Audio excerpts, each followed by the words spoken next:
Bueno, muy buenas tardes a todos. Gracias por venir a esta primera conferencia organizada en este curso entrante por la Asociación Cultural Luz de Trento. Gracias, como siempre, al Espacio Ardemás por cedernos esta sala y gracias al general Blas Piñar por acceder a nuestra invitación y darnos esta conferencia, La Guerra de Stalin, conferencia que ya ha impartido un par de veces y quien no la haya escuchado la impartió con nosotros en un congreso en Barcelona, la impartió también en otro sitio en Madrid. Es una conferencia magnífica que merece darle difusión y bueno, pues en una semana o así estará en YouTube y podrán difundirla todo lo que quieran y volver a escucharla. Este curso empieza en septiembre, estamos en septiembre, y yo creo que es importante renovar ese afán por continuar luchando, ese afán por permanecer en la misma trinchera, todos unidos frente al enemigo común, frente al marxismo, frente al liberalismo, frente a la masonería y a favor pues, de Dios, de la patria, de la justicia, nuestros ideales que nos mueven a combatir. Hoy vamos a hablar de la guerra de Stalin. El curso pasado empezamos hablando de los 50 años del alzamiento del general Pinochet en Chile y siempre nos gusta empezar el curso hablando de historia. Porque si no conocemos la historia, si no conocemos los sucesos importantes de lo que ha ocurrido en el mundo, pues nos será muy complicado librar esta batalla. Nos la va a dar el general Blas Piñar Gutiérrez, a quien todos conocen, general de Brigada de Infantería y abogado. Yo creo que, bueno, pues que es un honor poder contar con su presencia. Le agradecemos aquí siempre su apoyo a la Asociación Luz de Trento y con un muy fuerte aplauso tiene la palabra.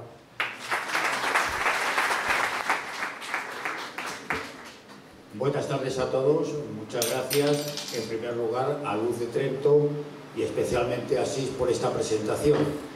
Gracias también al Espacio Ardemás que una vez más nos acoge para poder tener este tipo de actividades de difusión de lo que es nuestra historia, de lo que son nuestros valores y nuestros principios. Y sobre todo gracias a todos los asistentes, muchos de ellos conocidos, buenos amigos y gente además de mucha valía, por lo cual agradezco doblemente su presencia. El tema de la conferencia, aunque se llame la guerra de Stalin, pero todos entendemos que nos vamos a referir a la Segunda Guerra Mundial. Y el llamarlo a la guerra de Stalin es un poco en contraposición a lo que hasta ahora parecía que era la guerra de Hitler.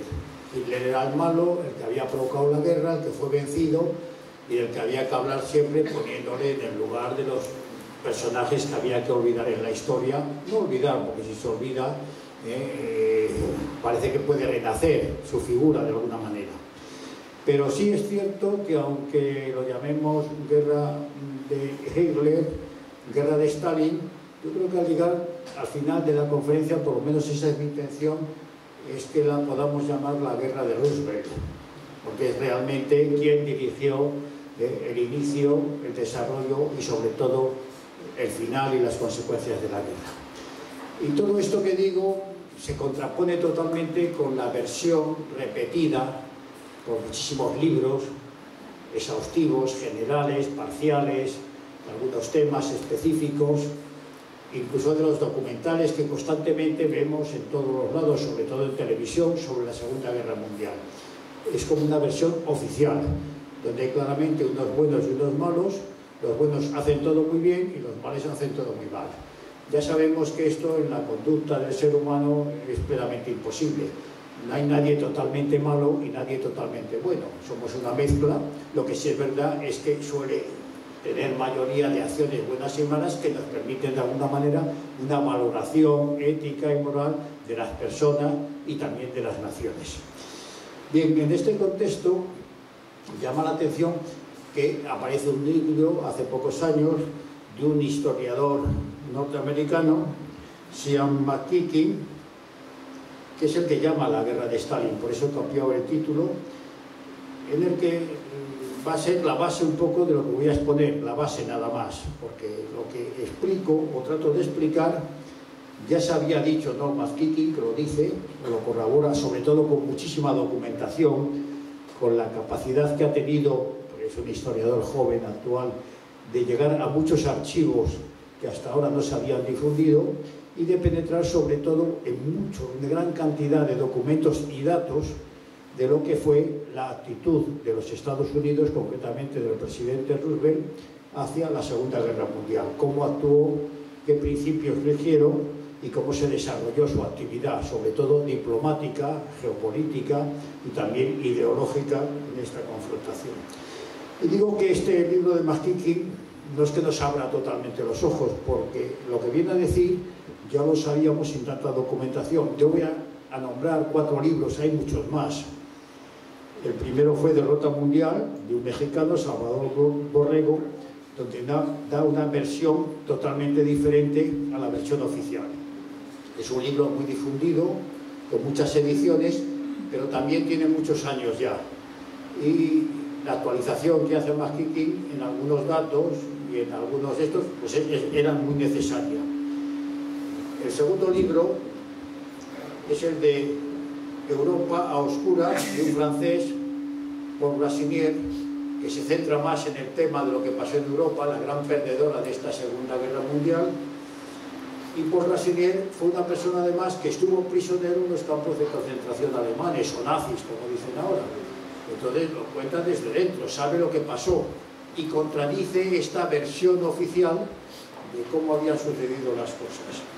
El tercer libro también a tener en cuenta es El suicidio de Europa, escrito por el príncipe Sturza, rumano, ministro de Asuntos Exteriores de Rumanía, que también da una visión de lo que estaba pasando en aquellos momentos, y él ya lo llama, su nombre es muy descriptivo, el suicidio de Europa. Realmente Europa empezó a suicidarse en la Segunda Guerra Mundial. Empezó antes en la primera, pero en la segunda lo culminó, como ahora trataré de explicar. Y por último, un libro exhaustivo, enorme, muy largo, que hay que tener mucha paciencia para leer, que es La cara oculta de la historia moderna, de Jan Lombard, que da una visión de conjunto en total desacuerdo con lo que nos están contando repetidamente, porque esto lo siguen contando. La versión oficial es machacona, intensiva, cada vez más exagerada o radical. En vez de suavizar y con el paso de los tiempos ir matizando las opiniones o los juicios de valor, es cada vez más dura, más enérgica. Bien, entonces, ¿qué es lo que pasa con esto del nuevo libro de Martín? Nos explica muy bien algo que hay que tener en cuenta siempre, que la Segunda Guerra Mundial fue una amalgama de conflictos y escenarios muy diferentes, en los que hay muchos intereses distintos, muy difíciles de comprender. Por eso explicaremos o trataremos de explicar cómo llega a desarrollarse la Guerra Mundial, cómo se desarrolló, cuando podía haber sido de una manera completamente distinta. Por eso reexamina el enfrentamiento en su conjunto y analiza sobre todo sus resultados y consecuencias, que es lo que más nos interesa. Los que repasamos la historia, lo que nos interesa es lo que sucedió, cómo ha repercutido y sigue repercutiendo en los hechos actuales y cómo va a repercutir sobre todo en el futuro. Tan importante es el cambio de versión que el propio autor dice claramente: la historia que se cuenta en estas páginas no es edificante ni alegre, pero debería contribuir a iluminar asuntos cruciales. El autor emplea normalmente unas frases, unas palabras, unos juicios de valor muy suaves. Lo que pasa es que los hechos que describe son tan graves que nosotros podemos ir mucho más allá. Él trata de salvar, al fin y al cabo, eres norteamericano, eres de Estados Unidos, y se ha creado de alguna manera en esta historia oficial. Y entonces, cuando cambia la versión de la historia, lo hace con mucha prudencia, casi como pidiendo perdón, como definen estas palabras. Pero es muy importante, de todas maneras, esa documentación que aporta, sobre todo el tema de la diplomacia y de la ayuda americana a la URSS en las reuniones que hicieron, sobre todo en las grandes cumbres tripartitas. Lo que se da cuenta es realmente, para mí, resultó, cuando lo iba leyendo, escalofriante, aunque ya lo intuíamos de alguna manera. Bien, por eso podemos decir que es importante este libro por quién lo cuenta, historiador norteamericano, por la documentación que aporta, exhaustiva, innegable, por el tiempo que ha transcurrido también. Podemos enjuiciar los hechos ya, la distancia siempre ayuda. Ya hay muy pocas personas que estuvieron en el mundo diplomático o de directivos políticos, no queda ninguno, pero incluso a nivel de combatiente ya son muy pocos los que quedan de la Segunda Guerra Mundial, que ya lo que aporta poco valor tiene. Hay que irse ya a la documentación. nos hace explicables muchas cosas de las que están pasando hoy día que de otra manera resultan inexplicables, desde la creación de la ONU en su momento hasta la guerra de Ucrania en la actualidad. Empiezas a entender la manera de actuar de ciertos actores políticos internacionales, porque son muy parecidas a las de la Segunda Guerra Mundial, en que no se ve qué es lo que están buscando, qué es lo que quieren. Nos da luz también sobre las dudas que teníamos sobre la veracidad de lo que nos han contado. Nos repiten muchas cosas, porque llega un momento que hasta tenemos que aceptarlas de alguna manera, parece que nos están agobiando. Pero ahora ya empezamos a creer de verdad que eso no sucedió tal como nos están diciendo, gracias a la aportación de este libro. También es verdad, claro, es limitado, como todo libro de historia es limitado, y no llega a lo que sería un paso a continuación del que da este historiador, a explicar de alguna manera que no solo los alemanes pudieron hacer crímenes de guerra por los que fueron juzgados y condenados, sino que estos crímenes de guerra también los cometieron los soviéticos, aumentados, no corregidos, sino agravados, y también los aliados occidentales, cantidad de crímenes de guerra, en los mismos conceptos que lo aplicaron ellos contra los alemanes. Tampoco llega a meterse con el tema del juicio de Nuremberg, no solo el juicio de Nuremberg como tal, sino también el de las represalias occidentales contra todo lo que había sido el mundo anticomunista. Llamarlo colaboracionistas, era eso, llamarlo fascistas, lo que fuera, pero fue una auténtica represalias fuera de todo orden legal. Tampoco llega a adentrarse en las consecuencias de la posguerra inmediata o más tarde de un tema, y no se ha tratado muy poco, de la composición colonial de las fuerzas aliadas, sobre todo de Francia y Inglaterra, que utilizaron a miles, por no decir millones, procedentes de África y de Asia para combatir en Europa, que ahora visto con perspectiva podríamos llegar a afirmar, y no me quiero extender en esto porque yo sé que es un poco delicado, como una primera invasión de lo que se ha llamado el tercer mundo sobre Europa, y que de alguna manera lo que sí es cierto y no se puede negar es que al movimiento anticolonialista que se estaba preparando ya y se sabía que se iba a producir después de esta Segunda Guerra Mundial, le estaba dando una capacidad militar indudable. Y como así fue. Las guerras contra la colonización, la descolonizadora, fueron más sangrientas por la preparación militar de estas naciones, futuras naciones africanas o asiáticas, que se habían curtido precisamente combatiendo en Europa en la Segunda Guerra Mundial. Entonces son cosas que no se oyen decir, pero que además están ahí, no se pueden negar. No digamos ya en el caso de Rusia, donde, hombre, es un poco fuerte hablar de hordas asiáticas, pero realmente se utilizaron las hordas asiáticas para combatir contra los alemanes, porque de lo que eran puramente rusos, fueron casi, entre los prisioneros y las bajas, desaparecieron casi en los primeros meses de guerra. Bien, en cualquier caso, lo que sí quiero recalcar antes de entrar con más detalle es que lo que sí quedó claro es que Estados Unidos declaró, mejor dicho, Estados Unidos, no, el presidente Roosevelt, que la defensa de la Unión Soviética era vital para la defensa de Estados Unidos. Afirmación que realmente es muy criticable y que trataremos de hacer a lo largo de la conferencia.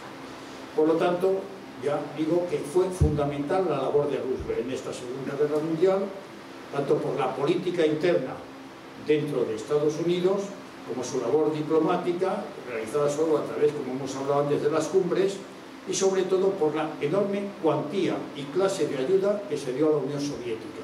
Pero no solo ayuda para la guerra, sino ayuda tecnológica que la ayudó luego a convertirse la Unión Soviética en una potencia a nivel mundial, cosa que no era antes de la guerra. Y eso gracias a la ayuda dirigida especialmente por Roosevelt. Y todo esto además con una no apariencia, sino una realidad de subordinación completa a la voluntad de Stalin. No se hacía nada por parte del presidente Roosevelt, sino era con la aprobación, con el visto bueno de Stalin. No solo eso, sino que trataba de adelantarse para darle gusto. Y no es que fuera porque quería ponerse a las órdenes de Stalin, sino que sabía que tenía que utilizar a Stalin muy hábilmente para que la guerra mundial tuviera un escenario en Oriente donde los que murieran fueran preferentemente rusos o soviéticos, si los queremos llamar así, que hubiera menos bajas occidentales, y para esto había que darles mucho material para que ellos llevaran el peso de la guerra. Mientras tanto, en Occidente pues se estaban dando largas a los famosos desembarcos, las actuaciones, exactamente. Era todo muy pesado. No era que fuera un débil mental Roosevelt y que Stalin fuera una potencia en la voluntad y que se lo ganara con sus speeches. No, no.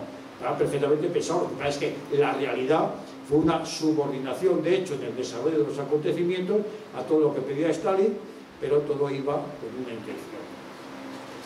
Bien, entonces vamos a analizar rápidamente todos estos temas. Es para hablar mucho tiempo, pero claro, esto es una conferencia de una hora como mucho.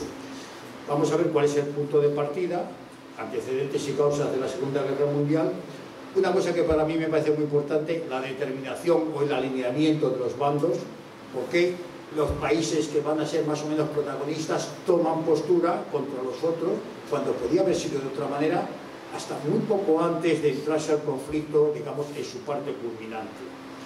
Por lo tanto, tenemos que analizar los actores principales y secundarios, tanto a nivel nacional y sobre todo los actores principales a nivel de sus máximos dirigentes, por encima del desarrollo del conflicto y las consecuencias. Esto como esquema de lo que va a ser la charla. Bien, antecedentes y causas, un repaso rápido, pero creo que hay que tocar nombrándolo cada uno de los puntos porque todos influyeron y van a influir en la Segunda Guerra Mundial. Está claro que las consecuencias de la Primera Guerra Mundial fueron determinantes. La Primera Guerra Mundial fue una guerra inacabada, y se inacabó porque se impusieron los tratados de paz de una manera realmente humillante para los imperios centrales de Europa, que fueron los que perdieron la guerra. Fueron realmente atroces desde el punto de vista territorial, de población, de medidas económicas, políticas de todo tipo, y todo esto no podía acabar allí. Tenía que tener un resultado más importante y definitivo, si es que lo podemos llamar a lo que pasó más adelante. Como hablo, pérdidas territoriales, reorganización de naciones, desplazamiento de población, núcleos desubicados dentro de otras naciones, etcétera, etcétera. Pero todo esto, de la Primera Guerra Mundial, agudizó una crisis que va a ser muy importante, que era la crisis, el fracaso del liberalismo político y económico también. Había sufrido tal guerra y por eso no es de extrañar que ya se produjera al final de la Primera Guerra Mundial la Revolución Soviética, porque había una crisis total del sistema liberal. Allí estalló primero, pero se estaban produciendo situaciones muy parecidas en el resto de los países europeos. Las revoluciones de carácter comunista estaban también emergiendo, lo que pasa es que surgió primero en Rusia. No lo vamos a analizar ahora por qué. Esta revolución soviética, tan importante, iba a tener tanta repercusión, fue una auténtica guerra civil interna, como lo iba a pasar en la Segunda Guerra Mundial, entre rusos, rojos y blancos. El exilio blanco también va a influir mucho luego en el desarrollo de la Segunda Guerra Mundial. Bien, hay al mismo tiempo en este comunismo nuevo naciente en Rusia unas purgas internas tremendas, sobre todo agravadas con Stalin en el momento que hay digamos así, la separación del Trotsky, del trotskismo, con un planteamiento de lo que era la revolución marxista a nivel internacional o mundial, distinto enfoque. Esto hace un enfrentamiento clarísimo, una guerra interna dentro del comunismo. Pero al mismo tiempo se producen intentos, como he dicho antes, de revoluciones soviéticas, sobre todo en Alemania. Alemania era el país en que el comunismo internacional tenía más esperanza de que se produjera una segunda revolución, porque el número de trabajadores, de obreros o de población que se había ido impregnando de los ideales marxistas era muy grande, y la situación económica como consecuencia de la Primera Guerra Mundial era desastrosa, y esto propiciaba una revolución de carácter marxista. Bien, pero al mismo tiempo vemos que en Europa, en todos los países de Europa, hay también reacciones nacionales. La aparición del fascismo, por el propio sistema nazi, pero en todos los países de Europa hay movimientos de carácter nacional en contra del liberalismo y también en contra del marxismo. Unos con un carácter más espiritual, como pasaría en España con la Falange, como pasaría en Rumanía con la Guardia de Hierro, o como pasaría también en Bélgica con el Resismo, con León Degrelle. Otros eran de carácter más material, como el mismo nazismo. O sea que todo esto se está produciendo en Europa, está creciendo revoluciones de carácter contrapuesto, contrario, que se tenían que acabar enfrentando gustara o no gustara, no había más, porque había un sentimiento de salvar la soberanía de las naciones, amenazadas por el capitalismo internacionalista, por un lado, y por el capitalismo nacional o revolucionario por parte del marxismo. Y al mismo tiempo tenemos que añadir el fracaso del intento de hacer unas primeras Naciones Unidas de la Liga de Naciones. Se intentó que todos estos conflictos, como la Primera Guerra Mundial, no se volvieran a producir, de tal manera que se dijo que la guerra ya no iba a volver a suceder. Y bueno, le sucedió una y tantísimas guerras como han tenido lugar desde entonces. Pero la realidad es que la Liga de Naciones fue un intento que fracasó totalmente. Luego haremos alguna mención más, porque hay que destacar, yo creo que lo vamos a decir ahora, que Alemania se retiró, Japón se retiró y la URSS fue expulsada. En el año 39 la Unión Soviética es el único país que fue expulsado de la Liga de Naciones. Este país expulsado de la Liga de Naciones, que quería hacer la revolución a nivel internacional y que estaba socavando la estabilidad interna del resto de Europa, es el que es apoyado por Roosevelt. Para ponernos en antecedentes, aquí no hay engaños, sino que hay auténticas sorpresas, por lo menos por fuera. También es verdad es que durante este periodo, no es nuevo, hay un expansionismo por parte de algunas naciones. Hay un expansionismo japonés, Japón, islas, con un desarrollo importante, con unos alrededores que necesitaban las materias primas y necesitaban también para su población muy numerosa, necesitaban extenderse. Hay un movimiento expansionista japonés. También lo hay por parte alemana. Alemania había sido protegida a un territorio mucho más pequeño, había minorías alemanas en muchos países y además con una gran población, con un gran desarrollo, necesitaba también materias primas y necesitaba territorio. Hay un expansionismo ruso o soviético en este caso. De la Primera Guerra Mundial, Rusia pierde enormes cantidades de territorio. Fue la nación que más territorio perdió de todas y lo quería recuperar. Y quería recuperar y aumentarlo también. Todo está dicho, o sea que había un expansionismo. Pero sobre todo, y es lo que más nos importa, había un expansionismo norteamericano. Desde su nacimiento, Estados Unidos tendió a la expansión, primero hacia el oeste, hacia el norte, hacia el sur, luego hasta el Atlántico, la guerra contra España, la guerra de Cuba, Puerto Rico, todo esto, y luego ya el Pacífico. Y allí empieza con Filipinas también, claro, era el imperio anterior era el español, y empieza a entenderse. Pero esto no acababa ahí. Y vio en Japón un enemigo, y vio en Alemania un enemigo en influencia, sobre todo en Europa, y entonces tenía que extenderse, y no lo disimuló nunca. Entonces nos encontramos como una de las cosas importantes este movimiento expansionista por estas 4 naciones que curiosamente van a ser las protagonistas principales. Bien, tenemos el tema también un poco tangente, pero que tuvo mucha influencia, de la guerra ruso-japonesa, esta competencia también en expansión, y de la China. La China que había sido de alguna manera manipulada por las potencias occidentales, Francia, Inglaterra, Estados Unidos, empezaba a tener conciencia propia, sobre todo a partir de la invasión japonesa. Y había surgido un movimiento nacionalista, pero también había surgido un movimiento de carácter comunista, y China va a ser, de una manera indirecta, también protagonista en este enfrentamiento. ¿Y por qué no decirlo? También cuenta entre los antecedentes de la Segunda Guerra Mundial la guerra nuestra de España, la guerra de liberación. Había habido la primera confrontación bélica en que se enfrentaba el comunismo en otro país que después de Alemania era el objetivo de Stalin, para conseguir instaurar un poder revolucionario de carácter soviético, y se había fracasado. Y este fracaso y este triunfo de un movimiento de tipo nacional va a influir también en muchos detalles y cosas que no son detalles en la Segunda Guerra Mundial. En cualquier caso, vemos, por todos estos antecedentes y causas, vemos que es un enfrentamiento sobre todo ideológico en el fondo. Hay un capitalismo preconizado por el liberalismo, hay un comunismo, un movimiento marxista internacional, y hay un nacionalismo, aunque dentro del nacionalismo hay una vertiente, digamos, materialista, y hay una vertiente mucho más trascendente, de carácter también con una base religiosa. Hay también, después del enfrentamiento ideológico, un enfrentamiento de potencias. Estas potencias, además de las expansionistas, podemos distinguir en lo que eran las potencias en aquel momento, sobre todo Francia e Inglaterra, que inician la guerra como grandes potencias, sobre todo por su poderío colonial, y las potencias emergentes. Estados Unidos todavía no era una gran potencia. era emergente. Rusia exactamente igual y Alemania exactamente igual. Entonces vemos dos tipos de protagonistas, los que están ya un poco van hacia abajo y los que están empujando que van hacia arriba, que por eso van a pesar mucho más.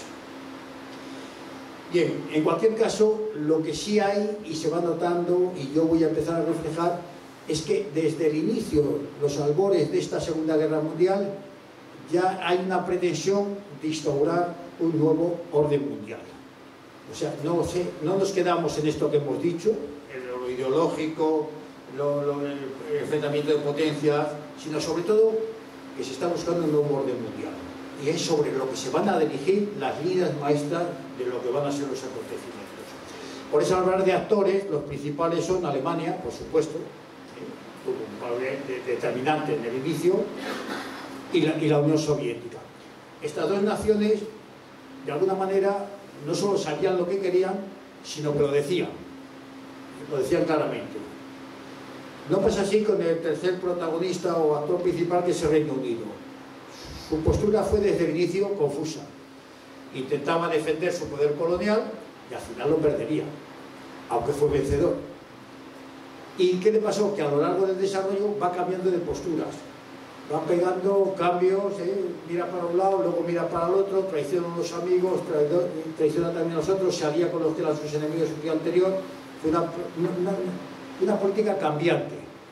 Así perdió, aunque ganara la guerra, acabó perdiéndola. Y Estados Unidos, que parecía que no quería entrar en guerra, que era neutral, que era aislacionista, al final fue el gran protagonista y el que hizo el gran esfuerzo, no en pérdida de hombres combatientes, pero sí en material, en equipo y en dirigir sobre todo la política de lo que se estaba pasando. Estados Unidos, a través de ese servilismo aparente de Roosevelt, estaba dirigiendo no solo el desarrollo, sino los resultados de la Segunda Guerra Mundial. Bien, actores secundarios, pues ahí tenemos una lista larguísima, porque en realidad sí que fue una guerra mundial. Unos intervinieron directamente con soldados o con su territorio, donde se pudo ver, pues Francia, Italia, Polonia, Japón, China, Finlandia, países bálticos, todos intervinieron de alguna manera, y así seguiríamos la lista, pero no estaban metidos en el meollo de la guerra. Incluso Francia, que luego salió también como triunfante de los 5 que tenían poder de veto en Naciones Unidas, pero a la hora de la verdad, Francia no pintó absolutamente nada. Y De Gaulle fue un personaje que fue utilizado pues para dar sensación de que era más grande, y sobre todo porque su territorio había sido ocupado por los alemanes, ni más ni menos. Pasa igual con Japón, que es un poco, pues eso, el enemigo de Oriente, que había que acabar con él, pero que no tuvo influencia, y si tuvo una influencia fue totalmente paralela en el desarrollo de la guerra. Vamos a hablar ahora rápidamente un poco de las personas, de los que protagonizaron dentro de estas naciones Hitler. Pues Hitler surge de la derrota y humillante paz en la Primera Guerra Mundial, de la crisis interna enorme después de la República de Weimar. Aquello era un fracaso, no salía adelante, estaban de huelgas revolucionarias constantemente, y además era el primer objetivo de este comunismo internacional, como he dicho antes. Alcanza democráticamente el poder. La crisis era tan grande y el ideal que difundió, de alguna manera, caló o fue calando cada vez más hondamente en el pueblo alemán. Esto es indiscutible.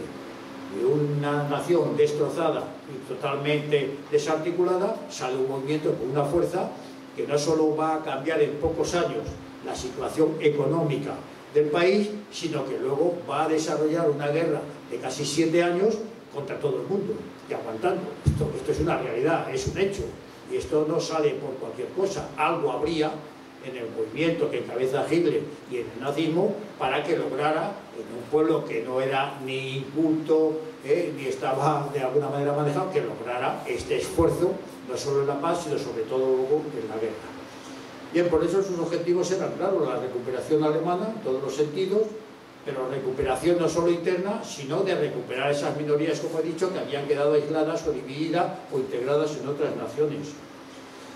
La superación del capitalismo internacional y la democracia liberal. Lo que aquello era un fracaso, que no llevaba a nada, que Alemania había acabado con ella. Pues no voy a insistir en este sistema político y económico. Hay que ir a nuevas teorías, nuevos sistemas para seguir adelante. Y lo logró, además. No es que lo dijera, sino que lo logró. Vuelve a los valores germánicos, el trabajo, la raza, la nación, pero habla también de una nueva Europa. Y eso encandila también al resto de las naciones europeas que estaban en situaciones similares a la que estaba Alemania, aunque no tan graves. Por lo tanto, plantea la expansión hacia el este como necesario, territorio, materias primas y derrotar al comunismo, que lo ve como un enemigo, como era muy potente. Y al mismo tiempo renuncia públicamente y reiteradamente a sus antiguas colonias africanas que habían perdido como consecuencia de la Primera Guerra Mundial. No hace reivindicaciones colonialistas. Y también dice que respeta los imperios coloniales inglés y francés. Ustedes sigan con sus colonias. Yo en eso no me meto. Yo me meto en lo que me interesa más directamente a mí. No tiene ninguna ambición en ese sentido, ni incluso crítica, como sí tenían los norteamericanos sobre las colonias inglesas y francesas. Y luego dice también reiteradamente que no quiere ningún tipo de injerencias en los presumibles o descarados intereses norteamericanos de expansión, siempre y cuando no llegaran a atentar contra lo que era Alemania. Ustedes en el resto del mundo, yo por ahora no tengo ningún inconveniente. Ustedes déjenme a mí lo mío y Norteamérica que vaya por su camino, que está muy lejos de nosotros y teóricamente sus intereses también están lejos. Lo que pasa es que no sabía que Norteamérica ya tenía muchos intereses también de alguna manera, no solo de descolonizar África y Asia, sino de colonizar Europa, como acabaron haciendo. Bien, lo que es cierto también es que tenía un poder absoluto, porque en Alemania era un líder indiscutible.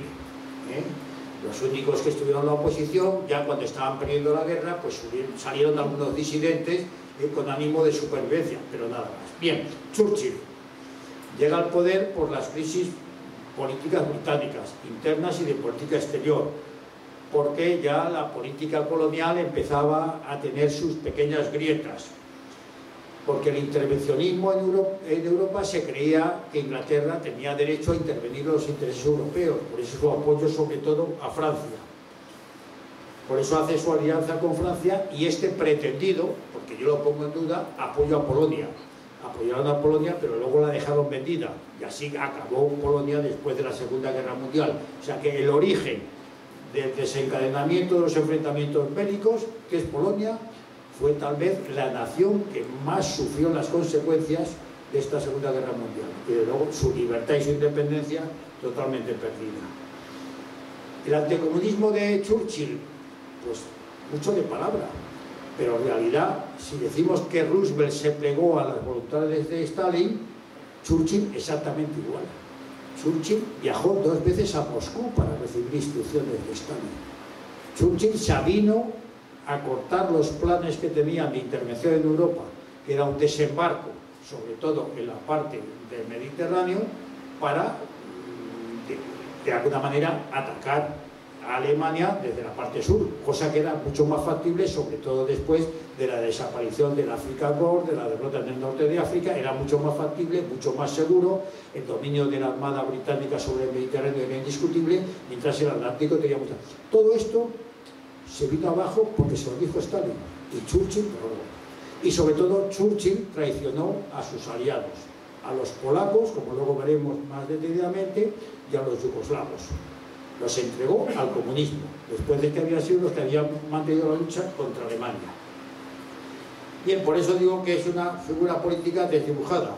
Y lo que a mí siempre me había extrañado, de que al acabar la Segunda Guerra Mundial con la victoria, entre otros de Inglaterra, las primeras elecciones que se celebran, Churchill salió derrotado, yo al principio no me lo explicaba. ¿Cómo puede ser? Han ganado.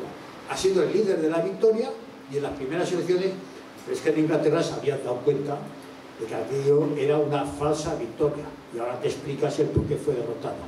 Pero conviene mantener a Churchill también como un, político, un hombre de Estado, con una imagen de lo que debía ser el dirigente político, un patriota que defendió, muchas dudas nos surgen ahora. Bien, por eso hubo una pasividad inicial extraña. Llegó a pensar antes de la operación Barbarroja en bombardear los puntos de petróleo en Rumanía, los pozos de petróleo en Rumanía, precisamente para perjudicar a la Unión Soviética. Al final no se decidieron, y, bueno, y luego cambiaron y apoyaron decididamente a la URSS con tal de ir contra Alemania y salvar a la URSS del ataque alemán. Bien, hay que también destacar cómo Inglaterra, bajo el mando de Churchill, estuvo tremendamente corroída por el espionaje soviético, cosa que ya es conocida, es un caso destacadísimo. Los tenían metidos en todos lados, sabían lo que estaba haciendo Inglaterra con todo tipo de detalles y corroían todo tipo de decisiones que podían ir contra los intereses de la Unión Soviética.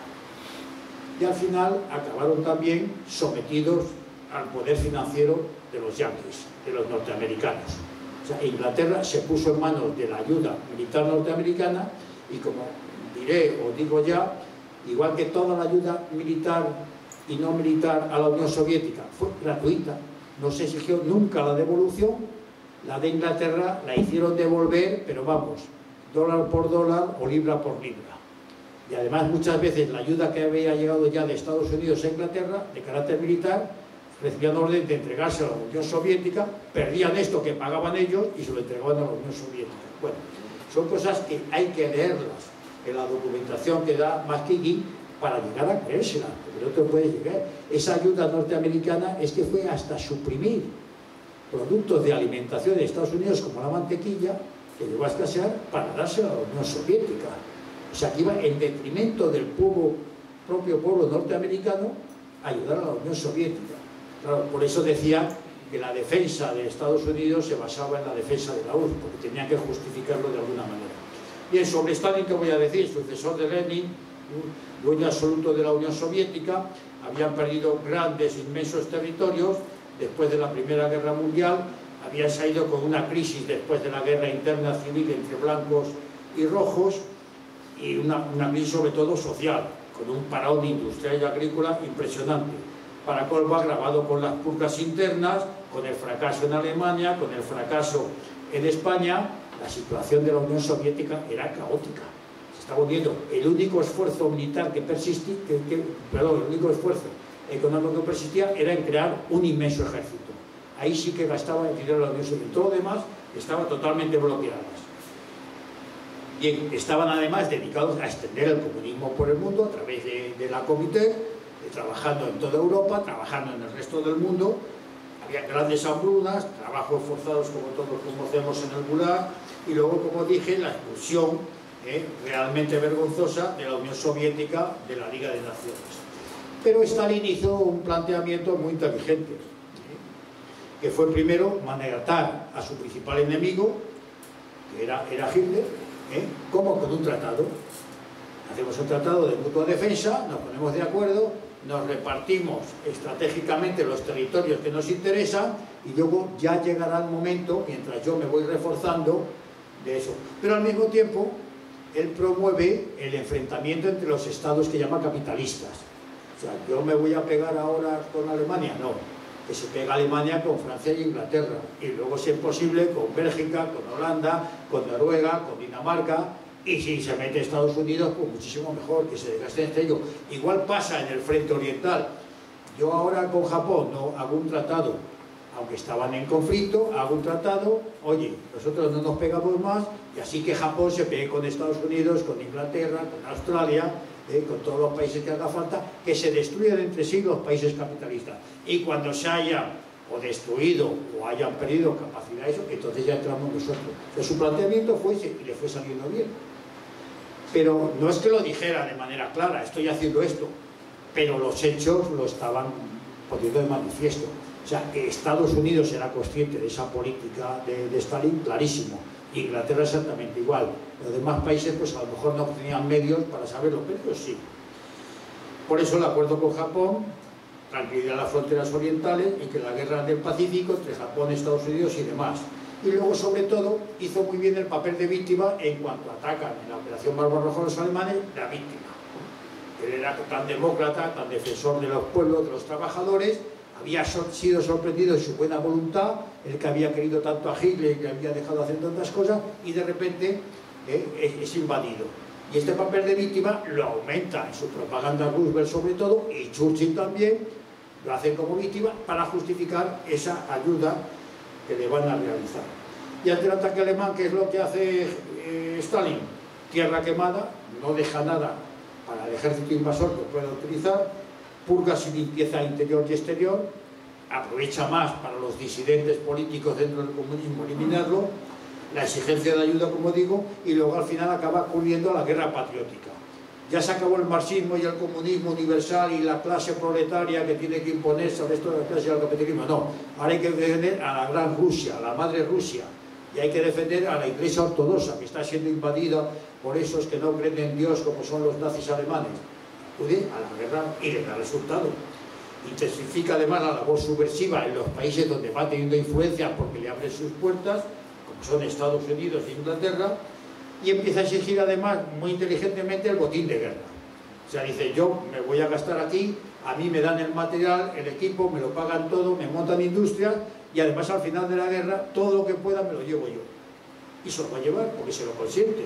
Y por eso le dejan llegar antes para destruir Alemania y para llevarse todo lo que sea utilizado, como se hace, totalmente autorizado por los occidentales. Bien, y luego decir, no es suficiente la victoria militar, hay que acabar con todo lo que puede ser un peligro para el mañana. Ahí empieza todo el proceso, al cual se unen los aliados occidentales de desmembrar a Alemania, de destruirla, de dejarla sin capacidad de producción, de fusilar a todos los nazis que puedan y sobre todo de ese proceso de desnazificación, que en realidad es un proceso de quitar el espíritu nacional dentro de Alemania, digan lo que digan. Bien, y aquí el que saca tajada, como he dicho antes, es Roosevelt, porque Roosevelt llega al poder después de la crisis económica del año 29 con un plan de recuperación. Se presenta como un político aislacionista. Estados Unidos ya se metió en la Primera Guerra Mundial, fue un error, gastó mucho dinero, por eso la crisis, y ahora tienen que dedicar a trabajar por dentro y a olvidarse de lo que pasa en el mundo. Pura mentira. Era lo que había en el espíritu, en el pueblo norteamericano y en la mayoría de los políticos norteamericanos, y es lo que se hace es avenirse para continuar, ir afianzando su poder. Curiosamente, de los países primeros que reconoce la Unión Soviética, lo hace en el año 1933, y a partir de ahí, pero a nivel privado, todavía no de Estado, empieza la ayuda tecnológica e industrial a la Unión Soviética. O sea, que no apareció de repente, sino que poco a poco eso. Pero al mismo tiempo empieza a dar protección a los movimientos comunistas dentro de Estados Unidos e incluso dentro de las Fuerzas Armadas, porque había reacción en Norteamérica y empiezan a ponerse pegas a los que son descaradamente comunistas, y Roosevelt los protege y les dice, hombre, aquí cabemos todos, un país donde la libertad y tal, pues se empieza a proteger. Pero no solo eso, sino que empieza a colocar en puestos y cargos claves a marxistas más o menos conocidos, o manifiestos. Va a colocarlo en puestos decisivos y los va a mantener durante todos sus mandatos, que como sabemos llegan a 4, más que nadie en Estados Unidos. Y de esta manera va engañando a la población y a los políticos norteamericanos, al Congreso y al Senado, para ir metiendo lo que era su política. Y de ese pacifismo y aislacionismo pasa a un belicismo agresivo. Por eso podemos decir que las guerras, primero con Japón y luego con Alemania, las va provocando Estados Unidos. No voy a dar todos los detalles, pero clarísimamente. Embargo de los bienes japoneses y alemanes en Estados Unidos, bloquean sus cuentas, falta de productos básicos, sobre todo a Japón del petróleo. Japón intenta numerosas veces llegar a un acuerdo con Estados Unidos, y Estados Unidos se niega rotundamente a ningún tipo de acuerdo, poniéndolo en el disparadero de caer en la gran trampa del bombardeo de Pearl Harbor. Pero es que con Alemania hace exactamente igual. Dice que no tiene nada contra Alemania, pero empieza a dar ayuda a Inglaterra y a Francia, sobre todo a Inglaterra, que estaba en guerra con Alemania. Empieza a mandar gran cantidad de buques con material bélico a Inglaterra. Además son buques armados y con orden de contestar si son agredidos por unidades. Y todo eso hace que al final, después de la declaración de Japón de la guerra a Estados Unidos, sea Alemania la que toma la iniciativa en ver la postura que ha tomado totalmente beligerante los Estados Unidos. Fueron muy hábiles en provocar estas declaraciones de guerra. Es decir, nosotros no hemos ido, pero hemos hecho todo lo posible para que nos declaren la guerra. Bien, todo esto de la ayuda a la URSS se hace a través del préstamo a riendo, es una ley, el cual se aplica de manera distinta a Inglaterra que a los Estados Unidos, no tiene límites, y además, ya desde el principio, luego hablaremos. Lo que hace entonces Roosevelt, su política, su planteamiento es engaño, manejo de la opinión pública y del Congreso. Clarísimo. Manipulación de los mecanismos llamados democráticos. Todo muy democrático, todo muy votado. Pero la gente no sabía lo que votaba, ni en el Congreso ni en el Senado. Depuración de todos aquellos, en los organismos nacionales, todos los elementos que no fueran favorables a su política. Hizo una política de desaparición de políticos de prestigio, incluso el que era embajador en la Unión Soviética, en cuanto le molestaba Stalin, fuera. En cuanto este opinaba de una manera distinta, fuera. Fue limpiando poco a poco, moderadamente, con otros siempre había algún argumento distinto, posible corrupción, tratos con enemigos, con japoneses para destituir a... Siempre encontraba algún motivo para disimular lo que verdaderamente estaba consiguiendo. Y luego ya el nombramiento, como he dicho antes, de elementos favorables para el movimiento soviético. Era gente, descaradamente, el secretario del Tesoro, que lo tuvo durante muchos años, Morgenthau, era un hombre clarísimamente marxista, más de judío, no que tenga nada que ver, pero lo era. Y Hopkins era otro hombre de confianza, y eran los que siempre le acompañaban a todas las reuniones diplomáticas, a las cumbres. No llevaba al secretario de Estado, ni llevaba al jefe del ejército, llevaba al del Tesoro, no sé qué tenía que ver, y al Hopkins eran sus consejeros. Bien, hizo de Hitler un monstruo, y Stalin no solo un santo, sino un héroe, porque estaba defendiendo la democracia. Bien, la democracia de Estados Unidos, porque la de Rusia, desde luego, no. Llegó, como digo, a sacrificar a su propio ejército y población, aceptó las legaciones dentro de Estados Unidos, fábrica militar, industria importante, siempre había una legación, un equipo soviético que iba a informarse. Por eso digo que toda la tecnología, tanto de guerra como industrial, fue cedida de una manera descarada por Estados Unidos a la Unión Soviética. Por eso digo que luego salió como potencia, no porque cogiera prisioneros algunos alemanes que sabían lo de la bomba atómica o de los cohetes intercontinentales, sino porque la tecnología se la había pasado descaradamente, consintiendo la presencia. Además tenían el mismo estatus que si fueran representantes del ejército norteamericano. Se movían por las fábricas y por las industrias exactamente igual. Claro, todo esto, ¿a qué acabó? Pues que valieron todo lo que pudieron para adentro. Bien. Yo creo que de Stalin ya hemos dicho bastante. Hombre, él fue uno de los preconizadores de la política colonial o anticolonial de Francia, Inglaterra, que eran los que mantenían las grandes colonias, pero al final, ¿qué se quedó? La influencia de Estados Unidos en la Unión, con un colonialismo no digamos geográfico, pero sí económico. Pero vamos, de maravilla. Todos los países que eran antiguas colonias, primero se valieron en sus guerras internas y luego el poderío económico del nuevo orden mundial se apoderó de ellas, no de Estados Unidos, sino del nuevo orden mundial. Ya está por encima, es un concepto superior. Por eso le llamamos la piñata del reparto colonial que se hicieron entre las dos naciones que dirigieron la Segunda Guerra Mundial. Y luego fue protagonista, como Churchill, de las grandes traiciones a sus aliados. Luego hablaremos de ello. Y el último toque final, que ya en realidad lo materializó Truman, pero era la política de Roosevelt, que fue el lanzamiento de las bombas atómicas. Las bombas atómicas no eran para derrotar a Japón, eran mucho más, tenían muchos significados, podríamos hablar mucho tiempo, era sobre todo para decir, a partir de ahora los que mandamos somos nosotros. Y el que se salga del sitio del camino ya sabe lo que hay, bomba atómica. Y me da lo mismo que sea una ciudad donde no hay objetivos militares, y que sea mayoría católica, y que sea una 4 días después de la otra. El que esté fuera del camino, lo tiramos una bomba atómica y se acaba. O sea, fue una advertencia a nivel mundial de que el poder de destrucción máximo está en nuestras manos. Y para cómo luego van y lo comparten con la Unión Soviética. Bien, dicho todo esto, vamos ahora a repasar un poco el desarrollo de los acontecimientos, aunque ya yo creo que se van viendo muy claro las conclusiones a que vamos a llegar. La primera etapa de la Guerra Mundial, el acuerdo germano-soviético, la invasión de Polonia.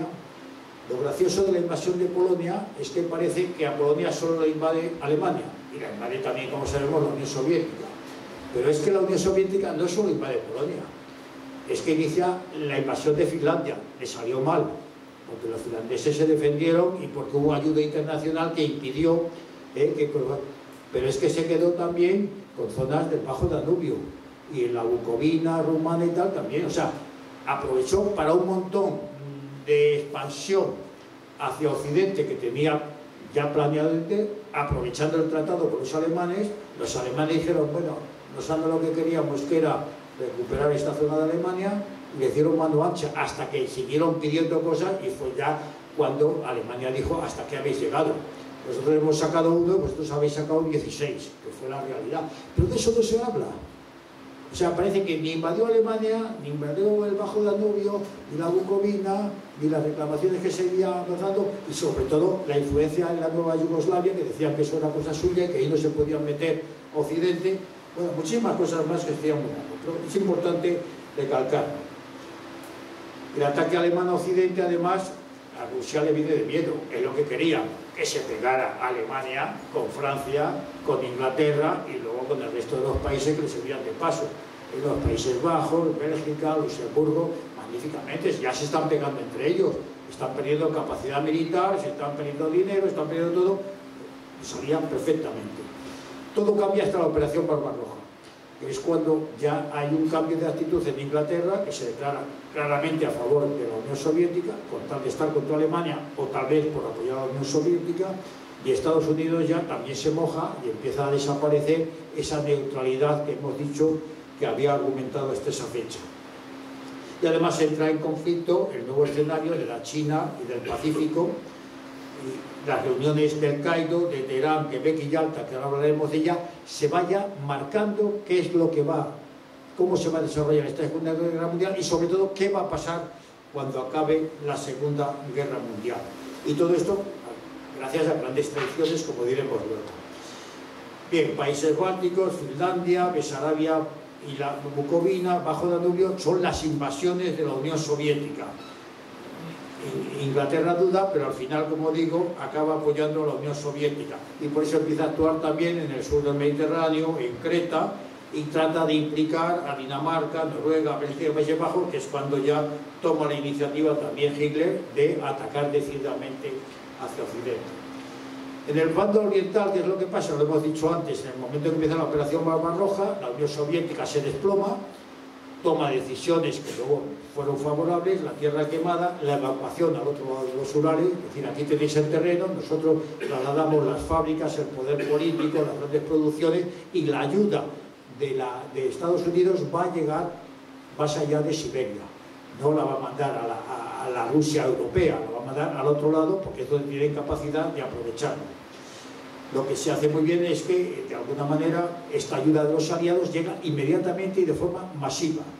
Tan masiva que después de la gran avance de Alemania, que llega casi hasta Moscú, los contraataques ya desde Moscú, que ya pierde terreno Alemania por primera vez y tiene que ceder el terreno de los conquistados, es gracias al material que había recibido norteamericano.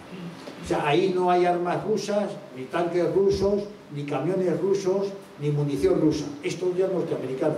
Y esto se ha ocultado siempre. Y hay hasta fotografías de los tanques. Y ya hay fábricas montadas al otro lado de los Urales que están produciendo materias básicas necesarias para reforzar este material de la Unión Soviética. Y además al mismo tiempo se produce de alguna manera un ocultamiento o blanqueamiento de los crímenes de Stalin. O sea, ya digo, han convertido a un santo, a un patriota. No han matado a nadie en la Unión Soviética, ha habido purgas internas. A pesar de que ya la Unión Soviética desde el principio no ratifica ningún convenio humanitario de carácter de protección, por ejemplo, de los prisioneros de guerra, de intercambio de prisioneros, de intervención protegiendo a estos prisioneros o dando información de ellos de la Cruz Roja Internacional. Ninguno de estos acuerdos, no solo es que no los aplique, es que ni los ratifica, no quiere ni saber absolutamente nada de ellos. De tal manera que cuando llega el descubrimiento de las fosas de Katyn, donde habían sido fusilados 14.000 oficiales polacos en zona soviética y hechos por los soviéticos, Rusia enseguida dice que no, que habían sido los nazis, cosa imposible porque los nazis no estaban allí cuando sucede. Bien, esto lo dice, y cuando dice los polacos, el gobierno en el exilio que había en Inglaterra, protegido y utilizado por Churchill, No recordemos que dentro del bando aliado de los países ocupados por los alemanes, los que más combatientes proporcionaron fue precisamente Polonia. O sea que había cientos y miles de combatientes polacos contra Alemania. Bueno, pues los rusos dicen que eso de que los han matado ellos, que no es verdad. Y que lo que está diciendo el gobierno polaco de que habían sido los comunistas, eso es mentira, que es una invención. Que lo que pasa es que el gobierno polaco del exilio que estaba luchando contra Alemania era colaboracionista de los nazis. Y Churchill, no porque le convenza, sino porque le conviene, le da la razón a Stalin. Y va quitando confianza a los polacos. De hecho, destituye, y hay otro, que era jefe de gobierno, en un accidente aéreo. Qué raro, le ha pasado a un polaco también hace poco año, también muere en accidente. Bueno, se van acumulando ahí lo que yo llamo las grandes traiciones. Bueno, vamos a ir rápido. El reconocimiento, la ayuda, la neutralidad, es mentira. Se vuelcan con la Unión Soviética y es una ayuda incondicional, como digo, no tienen que devolver nada, es ingente.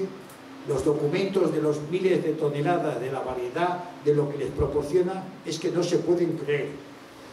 Prioritaria, por encima incluso de las peticiones del ejército norteamericano, son las peticiones. Lo que pide Rusia es lo primero que hay que proporcionar. Luego, no solo material de guerra, como digo, sino también alimentos, caucho, de todo tipo de eso. Y además, con la tecnología para seguir desarrollándolo o produciéndolo.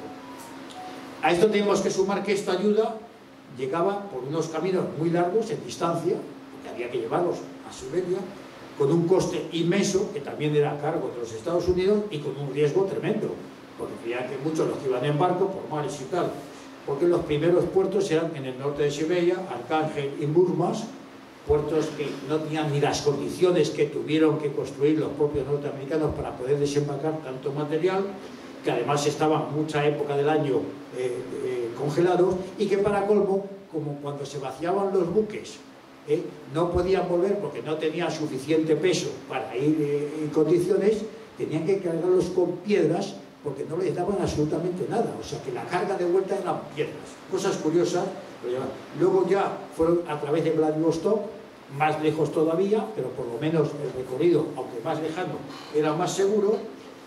Por Irán, hicieron carreteras a través de Irán para llegar también a la parte sur de la Unión Soviética, y también por vía aérea a través de Alaska. Todas las vicisitudes de las entregas del material son para no contarlas. Hay casos tan curiosos como los barcos que iban a Vladivostok, que eran norteamericanos, para que no fueran atacados por los japoneses que estaban allí cerca, les ponían bandera soviética. Y los japoneses, para no indisponerse con los soviéticos, con los que habían firmado un tratado de no agresión, pues los barcos podían llegar con tranquilidad. Pero al mismo tiempo pasaba que los bombarderos norteamericanos que recibían algún impacto y tenían que aterrizar en territorio de la Siberia soviética, para no enfadar los rusos, eso decía, a los japoneses, los cogían como prisioneros de guerra. Y estuvieron prisioneros de guerra.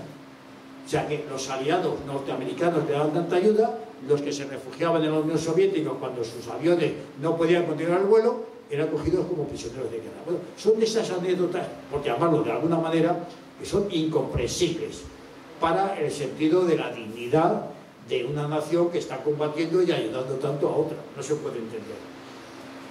Bien, vamos deprisa porque el tiempo se acaba y yo creo que básicamente nos vamos a ir. He hablado antes además ya del tema del gran botín, que también son trenes y toneladas, pero no solo material de guerra, material industrial, sino bibliotecas, tecnología, informaciones, todo. Se llevaron todo. Por eso les dejaron entrar antes, no solo para que acabaran con Alemania, sino para que se llevaran todo lo posible. Bien, esta ayuda militar se nota, como digo, en la contraofensiva de Moscú, en la batalla de Stalingrado sobre todo, hay gran cantidad de material norteamericano, y también en la batalla del Kursk. El famoso enfrentamiento de los grandes blindados eran blindados norteamericanos contra blindados alemanes, esencialmente, que había blindados rusos también, pero el peso decisivo del triunfo de los soviéticos fue gracias a esta ayuda. Y luego ya descaradamente el famoso desembarco de Normandía, lo más alejado posible de Rusia, para que tardaran en llegar y Rusia fuera la que irrumpiera sobre el terreno del centro de Europa, dando manos libres en su actuación. verdaderamente estas ayudas, que no son bélicas, pero sí de desarrollo del combate, fueron clarísimas. Bien, las cumbres, no voy a hablar. Ya dije que no se llevaba a los que tenía que llevarse, que se hacían traiciones, que se entrevistaba Roosevelt personalmente con Stalin y luego imponían lo que habían acordado a Churchill y el otro tragaba. Allí se decidió todo, qué iba a pasar con Alemania, cuántos oficiales iban a fusilar, el tema de los juicios de nivel, todo estaba perfectamente planificado. Pero todo, antes de estas reuniones, tiene su origen en la famosa reunión de Terranova. Terranova fue la primera reunión en que se presenta lo de la Carta del Atlántico, que es un poco empezar a definir el futuro antes de que la guerra como tal hubiera estallado. Y ya se empieza a dar la directiva de quiénes van a entrar en ese pacto del Atlántico, qué líneas van a seguir y además que es una invocación a esa futura guerra que se está viendo que llega para implicar, por ejemplo, a Canadá, que no tenía ninguna ganas y pues le implica desde el principio. O sea, la reunión de Terranova y la Carta del Atlántico es sintomática de lo que se está preparando.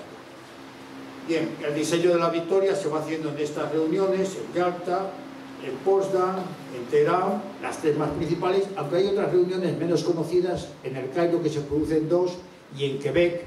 La de Quebec es muy importante porque es previa a la de Potsdam, y en Quebec había dos planes norteamericanos, uno hecho por el Departamento de Estado, en el que dentro del triunfo incondicional sobre Alemania y sobre los países del eje, se respetaba la existencia de estas naciones y se hacía un trato, dentro de lo que cabe, normal y humano, mientras que había otro plan que era el del Morganton, que era destrucción total.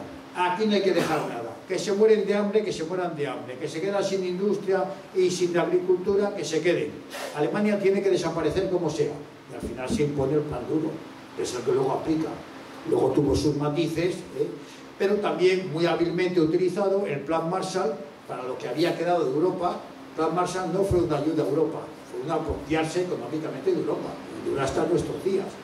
Y gracias a Dios, esto como anécdota, que España, gracias a Dios, porque en ese momento no entró en el plan Marshall, porque si no hubiera llegado lo que fue la transición, pero 40 años antes. No sé si me explico o me doy a entender claramente.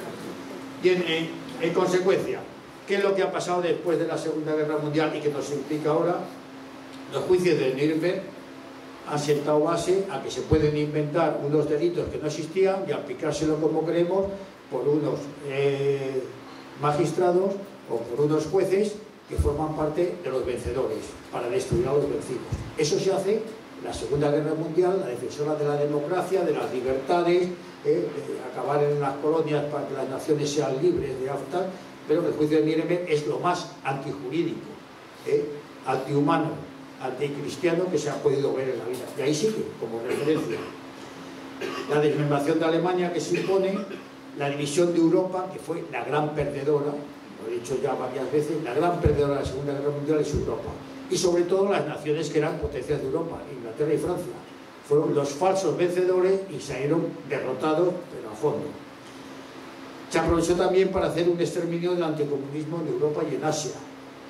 Lo he dicho antes, colaboracionismo, antifascismo, y sin embargo cuando se puede apoyar dentro de los países que se entregan a la Unión Soviética, cuando se les puede ayudar a los movimientos anticomunistas, se aborta completamente la ayuda. Tenemos el caso de Berlín, de Hungría, de Checoslovaquia. Hay levantamientos, los matan, los acaban con todos, hay unas purgas enormes, y Occidente, ese pacto de la OTAN para defendernos del comunismo, ni interviene, ni opina, ni ayuda, ni acoge, ni favorece. Bueno, ¿para qué comentar? Hay un fortalecimiento de la labor subversiva comunista, sobre todo en Europa, pero también en África y en Asia, menos en Estados Unidos. En Estados Unidos, la política de McCarthy era para limpiar de comunistas. No vaya a ser que nos ganen, ya que los hemos embaucado, los hemos utilizado, a ver si ahora nos van a ganar por la puerta de atrás. Entonces, en todo lo demás había que tener partidos comunistas fuertes, como en Italia o como en Francia, eran partidos comunistas muy potentes. Pero en Estados Unidos no, aquí no. Señores, no queremos bromas, ya hemos jugado con eso demasiado. La descolonización interesada, como hemos hablado, el terror nuclear, el reparto mundial a través de los bloques, la gran política de los bloques, que lo único que produce más guerras que nunca. En vez de decir, bueno, nos hemos estabilizado, bueno, pues la guerra de Corea, la primera, la llamada atención, Vietnam, Cuba, las guerras de colonización en África, bueno, fue unas guerras continuas. Todo esto lo lleva a que, lo que dije antes, que la URSS, que estaba a punto de desaparecer, sale robustecida como gran potencia mundial después de la Segunda Guerra Mundial. La China, que era sobre todo nacionalista con Chiang Kai-shek, a Chiang Kai-shek se le traiciona y se le entrega y se deja en manos del comunismo de Mao Zedong. Consigue una China comunista con todo su potencial, como ahora está demostrando, después de los años de crisis, mientras el comunismo fue, digamos, más activo. Por último, también hay que hablar de la crisis del cristianismo y sobre todo de la Iglesia Católica. La Segunda Guerra Mundial, de una manera interna, produce una gran crisis en la Iglesia Católica, que la estamos padeciendo hoy día, vamos, eso, no podemos hablar mucho. Y sobre todo la aparición de estas manifestaciones claras de que hay un nuevo orden mundial, que no tiene un sujeto claro, que se toman decisiones no sabemos dónde, que domina los grandes las Naciones Unidas, la Organización Mundial de la Salud, que crea nuevos enemigos con el cambio climático, con las pandemias, que crea nuevos dioses como es el animalismo. Algo se está moviendo con una fuerza enorme, con un poderío económico que se impone en todas las naciones y en todos los continentes. Y esto, todo esto, que podríamos seguir analizando durante mucho tiempo, se inicia sobre todo con los resultados de una Segunda Guerra Mundial planificada desde el principio para obtener esos resultados. Eso es lo valioso que aporta documentación el libro de McKinney sobre la guerra de Stalin, que como digo yo, fue la guerra de Roosevelt, o podríamos decir también la guerra que inicia un nuevo orden mundial, sería demasiado bueno. Es un totalitarismo mundial que se nos ha impuesto en la actualidad, o se está imponiendo en la actualidad, si no nos podemos defender. Yo como parte positiva digo que no voy a acabar así, estamos metidos en esto, vamos a perder. No, yo creo que no vamos a perder, pero tenemos que luchar.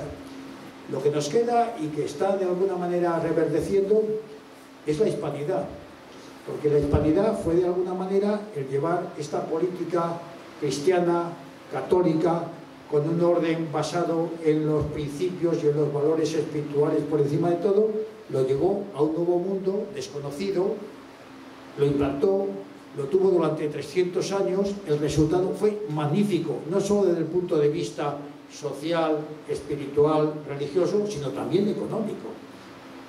América, los virreinatos españoles eran las ciudades más ricas que había en el mundo, con un poderío enorme.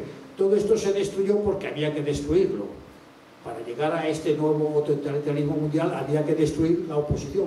Bueno, pues se destruyó, y se destruyó muchas veces desde dentro de la propia España. No hay que echar la culpa solo a los ingleses, que también la tuvieron, por supuesto, sino también a los propios españoles, o pseudo-españoles, por llamarlo de alguna manera, pero todo eso está reverdeciendo.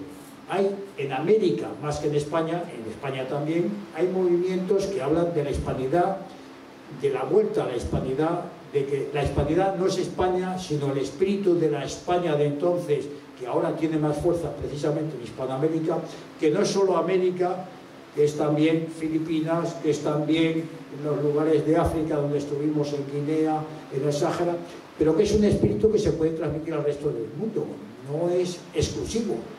El sentimiento de hispanidad hay que, de alguna manera, globalizarlo, porque fue la primera globalización y puede ser, y ojalá lo sea, la globalización en los próximos años. Muchas gracias.